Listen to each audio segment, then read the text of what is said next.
Durante años innumerables personas imaginaron que los últimos secretos de la princesa Diana estaban escondidos detrás de una única puerta sellada, encerrados dentro de una cámara olvidada, donde la verdad había permanecido intacta desde el verano de 1997. La imagen de una bóveda misteriosa capturó la imaginación del público, porque dio forma al dolor, el misterio y las preguntas sin respuesta. Sugirió que en algún lugar más allá de la vista del público, todavía existían todas las respuestas faltantes, esperando pacientemente a que alguien lo suficientemente valiente como para descubrirlas. Pero cuanto más se sigue la historia documentada, más inquietante se vuelve la realidad. La verdad es mucho más compleja que la leyenda. Los secretos de Diana nunca estuvieron reunidos dentro de una habitación oculta protegida detrás de pesados muros de piedra o puertas de hierro cerradas con llave. En cambio, quedaron dispersos en docenas de lugares separados por instituciones, sistemas legales familiares, archivos y el propio paso del tiempo. En lugar de una bóveda esperando a ser abierta, su legado se convirtió en una colección de innumerables bóvedas más pequeñas, cada una de las cuales guardaba una parte diferente de su vida. Algunos fragmentos sobrevivieron dentro de registros legales que solo un puñado de personas alguna vez examinaron. Otros permanecieron con miembros de la familia Spencer o aparecieron en archivos de la BBC, relacionados con transmisiones y entrevistas que dieron forma a la memoria pública. Existían piezas adicionales en cartas privadas, grabaciones personales, documentos fiduciarios, archivos hospitalarios, catálogos de subastas, informes policiales y los recuerdos de personas que esperaron años, a veces décadas, antes de finalmente hablar en público. Cada lugar conservó una versión diferente de la historia de Diana. Es por eso que los titulares que afirman que la bóveda de la princesa Diana finalmente ha sido abierta después de 29 años crean un drama tan poderoso. Sugieren un descubrimiento dramático, una revelación impresionante y una respuesta final escondida desde su muerte. Sin embargo, el registro documentado cuenta una historia completamente diferente. En lugar de que una puerta se abriera a la vida futura de Diana, se desarrolló a través de una serie de momentos separados, cada uno de los cuales abrió otra parte cuidadosamente protegida de su legado. Cada nuevo documento, entrevista, archivo o decisión legal revelaba silenciosamente otra parte del panorama más amplio. Ninguno de esos momentos por sí solo explicaba todo, pero juntos formaron lentamente un retrato de una vida que siguió siendo notablemente influyente, incluso después de haber terminado. A medida que esas piezas separadas surgieron a lo largo de los años, el silencio que rodeaba a Diana de alguna manera se volvió aún más pesado. Cada respuesta parecía generar otra pregunta. Sin embargo, hay un hecho que no ha cambiado desde el 6 de septiembre de 1997. Después de su funeral, Diana fue enterrada en una pequeña isla dentro de los terrenos de Althorp, la propiedad ancestral de la familia Spencer en Northamptonshire. Fue una decisión profundamente privada, diseñada para alejarla para siempre de la atención implacable que la había seguido durante toda su vida. Incluso en la muerte, sus seres más cercanos esperaban darle algo que el mundo rara vez le había permitido experimentar: paz. Su tumba nunca fue colocada dentro de una cripta real pública, por donde podían pasar miles de visitantes cada año. Nunca tuvo la intención de convertirse en otra atracción real o exhibición histórica. En cambio, se hizo todo lo posible para proteger el lugar donde descansaba de la atención constante.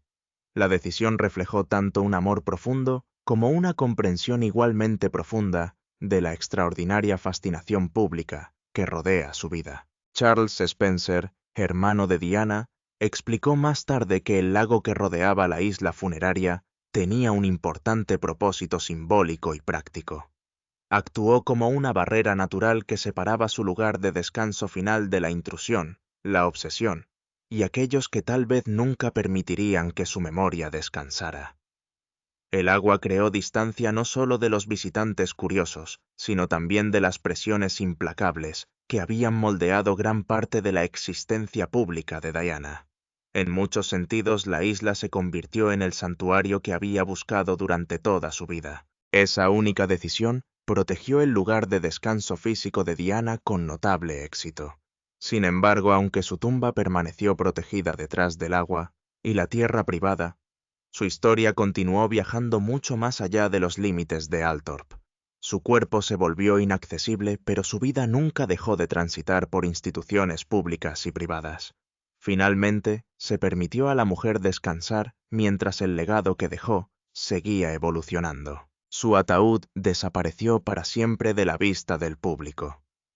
Su nombre, sin embargo, siguió apareciendo en salas de audiencias, expedientes sucesorios, documentos legales, archivos de televisión, investigaciones policiales, acuerdos editoriales, casas de subastas e innumerables decisiones familiares. La tumba misma estaba sellada del mundo exterior.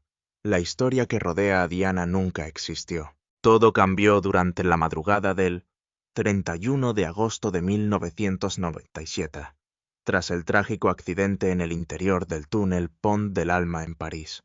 Las noticias se difundieron por Gran Bretaña a una velocidad que parecía casi imposible de comprender.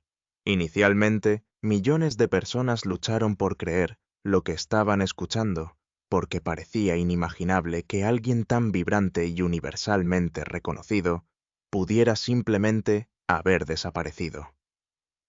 Para muchos la incredulidad llegó antes que el dolor. En cuestión de horas, montañas de flores comenzaron a cubrir las puertas del Palacio de Kensington. Las multitudes se reunieron en silencio, muchas de ellas incapaces de encontrar palabras lo suficientemente poderosas para expresar lo que sentían.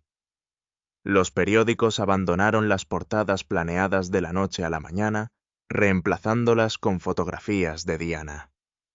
Los presentadores de televisión parecían visiblemente conmocionados y hablaban con una emoción rara vez vista en los noticieros tradicionales. Para millones de personas en todo el mundo, Diana se había convertido en mucho más que un miembro de la familia real. Representaba compasión, vulnerabilidad, glamour, independencia y humanidad, todo al mismo tiempo. Quizás fuera la mujer más fotografiada de la Tierra, pero detrás de esa extraordinaria visibilidad, muchos creían que había soportado una vida marcada por una profunda soledad. Ese contraste solo profundizó la conexión emocional del público con su historia. Su funeral, celebrado el 6 de septiembre de 1997, se convirtió rápidamente en uno de los eventos públicos definitorios de la era moderna. Las imágenes de la abadía de Westminster siguen siendo instantáneamente reconocibles décadas después. La solemne procesión por las calles de Londres, las cabezas inclinadas entre los dolientes, la desgarradora tarjeta escrita a mano del príncipe Harry con la única palabra «Mommy» y la interpretación reescrita de Elton John de «Candle in the Wind» quedaron grabadas permanentemente en la memoria colectiva. La magnitud del duelo público sorprendió a casi todos, incluidos los propios miembros de la familia real. Fue un dolor expresado a nivel nacional y verdaderamente global, diferente a todo lo que Gran Bretaña había experimentado en generaciones. Millones de personas observaron en silencio cómo se desarrollaba la ceremonia, conscientes de que estaban presenciando un momento destinado a pasar a formar parte de la historia. Pocas figuras públicas han inspirado alguna vez una respuesta emocional tan universal. Cuando concluyó el funeral, Diana desapareció de la vista del público para siempre. La transportaron silenciosamente lejos de la abadía de Westminster y la regresaron a Althorp, donde solo la familia y los invitados asistieron al entierro privado. Ese viaje final creó la primera gran puerta cerrada en la imaginación del público. La gente sabía dónde descansaba, pero nunca podrían estar junto a su tumba. Todos entendieron que la isla existía dentro de la finca Spencer. Sabían que estaba rodeada de agua oculta a los visitantes comunes, fuera del alcance, tanto de fotógrafos como de turistas. También sabían que la familia Spencer mantenía conexiones funerarias de larga data con St. Mary's Church, cerca de Great Brington, donde generaciones de Spencer descansaron dentro de tumbas familiares históricas. Sin embargo, la propia Diana permaneció enterrada por separado en la isla de Althorp. Esa distinción resultó notablemente poderosa. Un lugar que todo el mundo conocía, pero al que casi nadie podía acceder, naturalmente fomentaba la especulación. La distancia entre lo que la gente entendía y lo que podían presenciar personalmente se convirtió gradualmente en un terreno fértil para historias que involucraban cámaras ocultas, bóvedas familiares secretas, transferencias misteriosas y habitaciones olvidadas, alejadas de la historia. La imaginación humana llenó con entusiasmo todos los vacíos dejados por la información limitada. Sin embargo, un examen cuidadoso del registro documentado apunta en una dirección muy diferente. La primera bóveda verdadera, conectada a la princesa Diana, nunca se construyó con piedra, mármol o hierro. Más bien existía dentro de documentos legales, papeleo, cuidadosamente preparado, y la complicada maquinaria de la ley sucesoria. Su legado quedó asegurado no solo física, sino también legalmente. Diana firmó su testamento el 1 de junio de 1993, estableciendo el marco a través del cual eventualmente se administraría su patrimonio. Varios años más tarde, el 1 de febrero de 1996, añadió un codicilo que alteró parte del acuerdo original al reemplazar a una albacea con su hermana Lady Sarah McCorquodale. Esas revisiones legales aparentemente ordinarias moldearían más tarde la gestión de todo lo que dejó atrás. Tras la muerte de Diana, su patrimonio entró en el mundo formal de sucesiones, fideicomisos, impuestos a albaceas, administración de propiedades y derechos legales. A primera vista, estos procedimientos parecen áridos en comparación con la emoción que rodea su vida y su muerte. Sin embargo, determinaron silenciosamente cómo se protegería, gestionaría y finalmente transmitiría su legado a las generaciones futuras. Detrás de cada expediente judicial había decisiones que tenían un enorme significado personal. El Decision de diciembre de 1947. Solo unos meses después del funeral, el Tribunal Superior aprobó importantes enmiendas que involucraban los fideicomisos establecidos bajo el testamento de Diana. Richard Chartres, quien más tarde se convirtió en obispo de Londres, fue designado albacea adicional, responsable de ayudar a administrar el patrimonio. La legalización en sí se concedió oficialmente el 2 de marzo de 1998, lo que marcó otro hito importante en la gestión legal de los asuntos de Diana. Esas fechas son importantes porque revelan algo que muchas personas rara vez consideran. La historia de Diana no pasó simplemente al cuidado de familiares afligidos después de su muerte. Se convirtió en parte de un sistema legal cuidadosamente estructurado capaz de decidir qué seguía siendo privado, qué pasaba al dominio público y qué seguiría estando protegido en los años venideros. Su legado pasó a regirse tanto por la ley como por la memoria. Dentro de ese marco legal descansaba el control sobre mucho más que los activos financieros únicamente. Sus posesiones, imagen, nombre, efectos personales y cierta propiedad intelectual relacionada con su patrimonio quedaron sujetos a una administración organizada. Las decisiones sobre concesión de licencias, preservación, distribución y confidencialidad ya no eran cuestiones familiares puramente emocionales. Se convirtieron en responsabilidades gestionadas a través de una autoridad legal formal. Esa es quizás la realidad más silenciosa y sorprendente que se esconde detrás de las historias sobre bóvedas misteriosas. Cuando la mayoría de la gente escucha la palabra bóveda, se imaginan joyas de valor incalculable, diarios escritos a mano, cartas secretas, cintas de casete o artefactos históricos cuidadosamente envueltos. Se imaginan tesoros físicos escondidos dentro de habitaciones cerradas esperando ser descubiertos.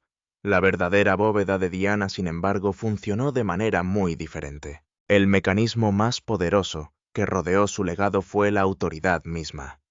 ¿Quién poseía el derecho legal de manejar sus pertenencias personales? ¿Quién podría autorizar la publicación de correspondencia privada? ¿Quién podría proteger su imagen del uso no autorizado? ¿Quién tenía el poder de divulgar o retener fotografías, grabaciones o documentos relacionados con su vida Esas preguntas se convirtieron en los verdaderos candados que custodiaban su memoria. Por eso los archivos patrimoniales tienen una importancia tan duradera. No se limitan a catalogar propiedades o transacciones financieras. Definen quién controló el acceso a las innumerables piezas de la historia personal de Diana después de que ella ya no pudiera hablar por sí misma. Cada firma legal moldeó silenciosamente la futura comprensión pública de una de las mujeres más influyentes del siglo XX. Los informes públicos a menudo han estimado el patrimonio de Diana en aproximadamente 21 millones de dólares, antes de impuestos y diversas deducciones, aunque las cifras publicadas naturalmente difieren según los métodos de valoración y los activos específicos incluidos. Sus hijos, el príncipe William y el príncipe Harry, estuvieron en el centro de esos acuerdos de herencia. Sin embargo, emocionalmente, la mayor importancia de la propiedad se extendía mucho más allá de su valor monetario. Las posesiones más significativas eran sus bienes personales, los objetos profundamente privados que reflejaban la vida que vivía lejos de las cámaras. La ropa que usó en momentos importantes, joyas con recuerdos personales, cartas escritas a mano en seres domésticos y pertenencias cotidianas, formaron parte de esa colección. Individualmente podían parecer normales, pero juntos representaban el mundo privado que muy pocas personas conocían realmente. Según informes posteriores, Diana expresó su deseo de que la mayoría de esas posesiones personales eventualmente se dividieran entre sus dos hijos, mientras que ciertos artículos también beneficiarían a sus ahijados. Según se informa, tenía la intención de que gran parte de sus joyas se convirtieran en parte de la vida futura de las eventuales esposas de sus hijos.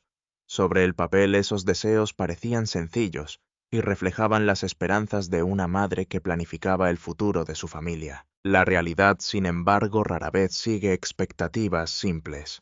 Una carta que expresa deseos personales no siempre tiene la misma autoridad legal que las instrucciones directas contenidas en un testamento formalmente vinculante.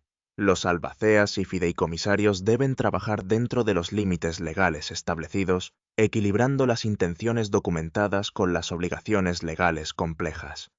Como resultado, incluso los deseos familiares más sinceros a veces requieren interpretación en lugar de ejecución automática. Esa complejidad introduce uno de los aspectos más profundamente humanos de la historia de Diana. Durante gran parte de su vida luchó por asegurarse de que su propia voz fuera realmente escuchada en medio de la constante atención pública y las presiones institucionales. Después de su muerte, incluso los deseos que dejó atrás todavía dependían de que otros los interpretaran, administraran y en última instancia implementaran. Su voz, una vez más, tuvo que viajar a través de las decisiones de otra persona. Sus palabras requirieron interpretación por parte de abogados. Sus pertenencias requerían gestión por parte de albaceas y fideicomisarios. Su memoria fue moldeada por instituciones familiares, locutores, historiadores, editores e incluso completos desconocidos, que continuaron hablando de su vida mucho después de su muerte. En muchos sentidos, Diana siguió siendo una de las mujeres de las que más se hablaba en el mundo, pero ya no podía explicar su propia historia. Esa realidad explica por qué cada carta, fotografía, grabación o objeto personal recién publicado relacionado con la princesa Diana atrae inmediatamente la atención mundial. Estos objetos nunca se consideran meros artefactos históricos. En cambio, son tratados como fragmentos íntimos de alguien cuya vida pública a menudo eclipsó su voz privada. Cada nuevo descubrimiento se siente emocionalmente significativo porque la gente continúa buscando a la mujer detrás de los titulares. Y entonces empezó a surgir otro capítulo cuidadosamente guardado. Más allá de los archivos legales, más allá del patrimonio familiar y más allá de los objetos físicos conservados a lo largo de los años, otro archivo cerrado todavía aguardaba silenciosamente en el fondo. Esta vez, la puerta de al lado no pertenecía a Althorp ni a los tribunales. Conducía a los propios archivos de la BBC, donde se había conservado durante años otra pieza importante de la extraordinaria historia de Diana. La entrevista panorámica de 1995 ya se había convertido en uno de los momentos televisivos más famosos de la historia real. Diana se sentó con Martin Bashir y habló con un nivel de apertura que sorprendió al país. Habló de su matrimonio, su dolor, el príncipe Carlos Camilla Parker Bowles, la presión de la vida real y la sentencia que la perseguiría para siempre. Éramos 3 en este matrimonio, por lo que había un poco de gente. En ese momento la gente vio la entrevista, como si Diana tomara el control de su historia. Años más tarde, la historia detrás de la entrevista cambió la forma en que muchas personas entendieron esa noche. El informe Dyson de la BBC, publicado en 2021, descubrió que Bashir había utilizado un comportamiento engañoso para asegurar el acceso a Diana, incluidos extractos bancarios falsos, mostrados a su hermano, Charles Spencer. El informe concluyó que Bashir había cometido una infracción grave de las normas de la BBC. De repente, uno de los momentos Diana más famosos de todos los tiempos ya no era solo una confesión. Se lo convirtió en parte de una cuestión más amplia sobre la manipulación, la confianza, la presión de los medios y cuán vulnerable pudo haber sido Diana en los últimos años de su vida. El príncipe William respondió con ira y tristeza. Dijo que los fracasos que rodearon la entrevista habían contribuido al miedo, la paranoia y el aislamiento de Diana. El príncipe Harry habló de una cultura de explotación más amplia. Para ambos hijos, el problema no era solo lo que Diana dijo ante la cámara, sino cómo la habían llevado allí. Es por eso que el material de la BBC se convirtió en una de las partes abiertas más importantes de la otra vida de Diana. No implicó una bóveda física. Se trataba de documentos, decisiones internas, registros antiguos y un ajuste de cuentas institucional que llegó más de 2 décadas después de la entrevista. Y cuando esos registros salieron a la luz pública, no respondieron todas las preguntas. Reabrieron la herida. El mismo patrón vuelve a aparecer con las investigaciones sobre la muerte de Diana, la Operación Paget, la larga investigación de la policía británica sobre las numerosas cuestiones que rodearon el accidente de París, concluyó que no hubo ninguna conspiración para asesinar a Diana Dodi Fayad o el conductor Henry Paul. En 2008, el jurado de investigación emitió un veredicto de homicidio ilegal por negligencia grave por parte de Henry Paul y los paparazzi que lo perseguían. En 2013, cuando surgieron nuevas denuncias que involucraban a figuras militares, la Policía Metropolitana dijo que no había pruebas creíbles para reabrir el caso. Esos hallazgos oficiales son importantes porque forman el expediente legal fijo, pero también explican por qué las historias de Diana nunca cesaron. El acta oficial cerró ciertas puertas, pero la emoción pública siguió llamando a otras. Una vez que las preguntas más importantes fueron respondidas en los tribunales y en los informes policiales, la atención se centró en cosas más pequeñas: cartas, grabaciones, notas personales, palcos de hospital, fotografías subastadas y material inédito. La gente empezó a buscar a Diana en fragmentos. Un fragmento apareció en el Great Ormond Street Hospital. En agosto de 2025, el hospital anunció que se había abierto una cápsula del tiempo que Diana había ayudado a sellar en marzo de 1991. Esta es la apertura física más concreta relacionada con Diana en los registros públicos recientes, pero no fue en el Palacio de Kensington. No estaba dentro de Althorp. No estaba en una cámara funeraria real. Estaba sellado dentro de la entrada principal del Hospital Great Ormond Street, donde Diana había sido presidenta y donde durante mucho tiempo había mostrado un profundo afecto por los niños enfermos y el personal del hospital. La cápsula se colocó durante la ceremonia de primera piedra del edificio Variety Club. Permaneció oculto durante 34 años. Luego, debido a las obras de construcción de un nuevo centro oncológico infantil, hubo que retirarlo y abrirlo. La escena parece casi cinematográfica, pero no de la forma que sugiere el titular. El personal del hospital se reunió alrededor de un contenedor relacionado con Diana, no porque esperaran un secreto real, sino porque estaban tocando un momento de 1991. Los artículos que había dentro habían sido elegidos a través de un concurso de BBC Blue Peter. Incluían un televisor de bolsillo, una calculadora alimentada por energía solar, monedas británicas, semillas de árboles en una botella, un holograma de copo de nieve, papel reciclado, un pasaporte europeo, un CD de Kylie Minogue y una fotografía de Diana. También había una copia del Times del día en que se enterró la cápsula. Algunos artículos habían sido dañados por la humedad. Otros sobrevivieron como pequeños fragmentos de una Gran Bretaña desaparecida. La televisión de bolsillo pertenecía a un mundo anterior a los teléfonos inteligentes. El pasaporte pertenecía a una Europa anterior al Brexit. El CD pertenecía a una época en la que la cultura pop todavía venía en estuches de plástico. La fotografía de Diana permanecía allí como un fantasma de la mujer que era antes del divorcio, antes de Panorama, antes de París, antes de la isla de Altor. Esa apertura no reveló una confesión real oculta, reveló algo más delicado. Tiempo. Mostraba a Diana en 1991, todavía públicamente de la realeza, todavía desempeñando su deber, todavía entrando a los hospitales con calidez, todavía tocando la vida de los niños, de una manera que hacía que la gente la recordara de manera diferente al resto de la monarquía. Mostraba a una joven princesa ayudando a sellar una caja para el futuro, sin saber que cuando estuviera abierta, ella estaría ausente durante casi 3 décadas. Por eso es importante la cápsula del tiempo. No es toda la historia de la bóveda, pero es parte del sendero. Demuestra que los objetos relacionados con Diana pueden permanecer intactos durante décadas y luego volver a estar a la vista del público.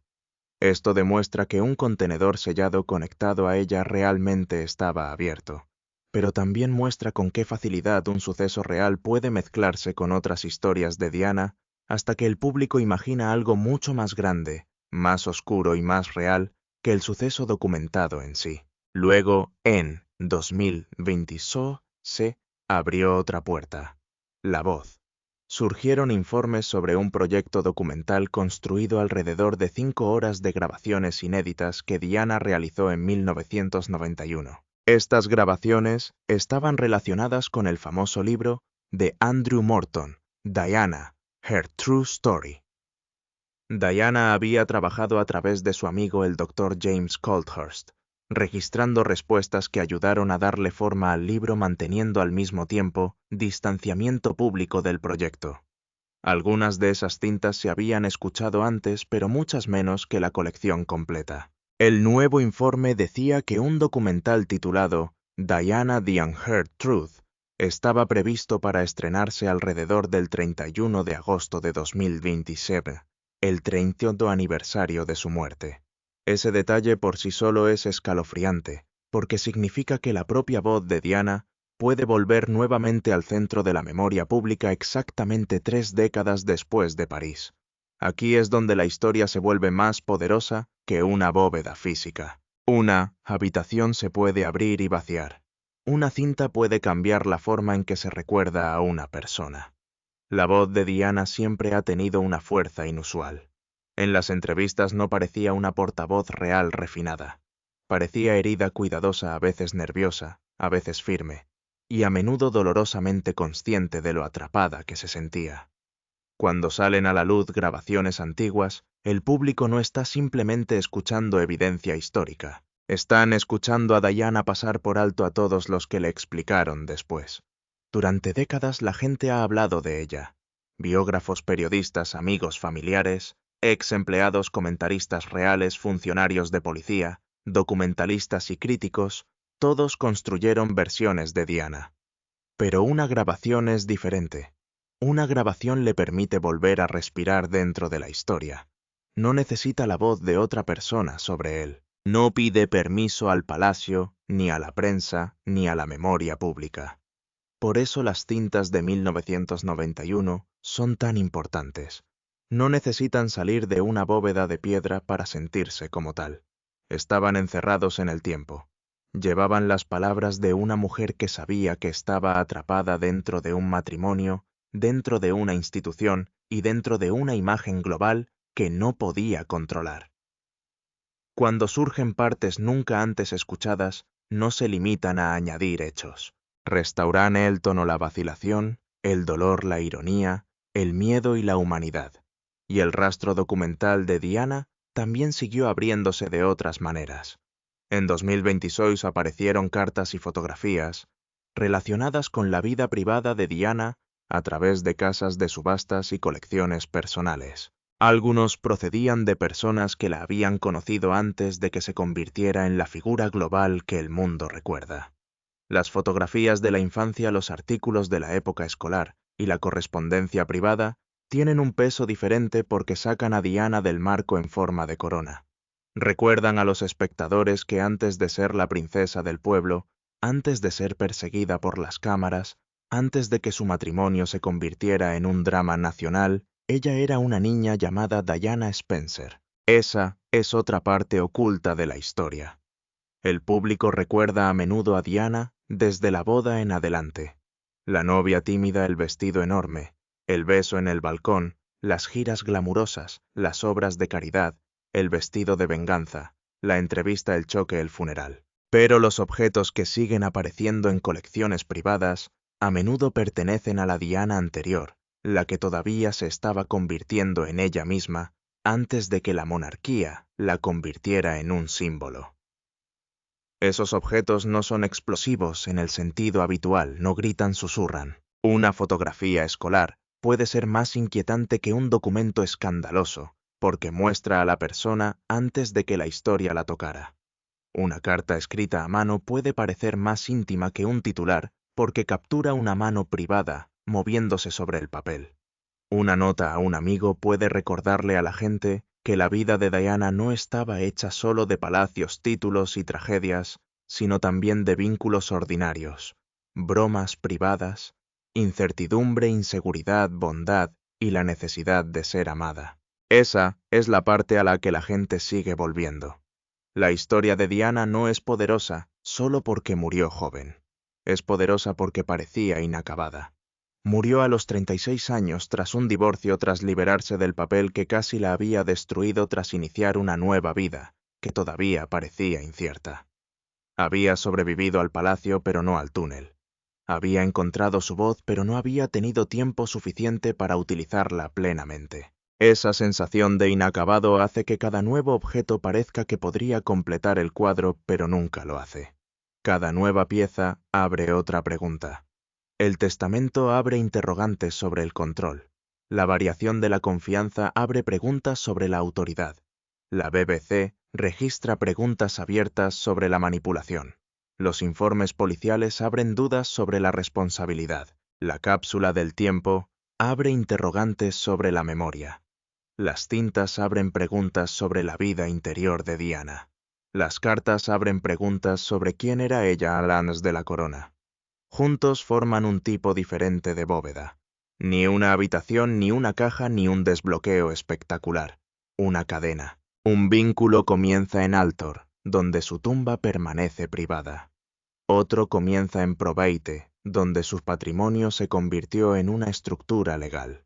Otro comienza en la BBC, donde la historia de Panorama cambió décadas después. Otro comienza en las investigaciones de París, donde las conclusiones oficiales intentaron esclarecer la causa de la muerte. Otro comienza en Great Ormond Street, donde una cápsula del tiempo devolvió a Diana al presente a través de objetos cotidianos, de 1991. Otro comienza con las grabaciones de Morton, donde la voz de Diana espera ser escuchada más plenamente. Otro comienza con cartas privadas y fotografías, donde la niña antes que la princesa sigue resurgiendo. Esta es la verdadera forma de la historia.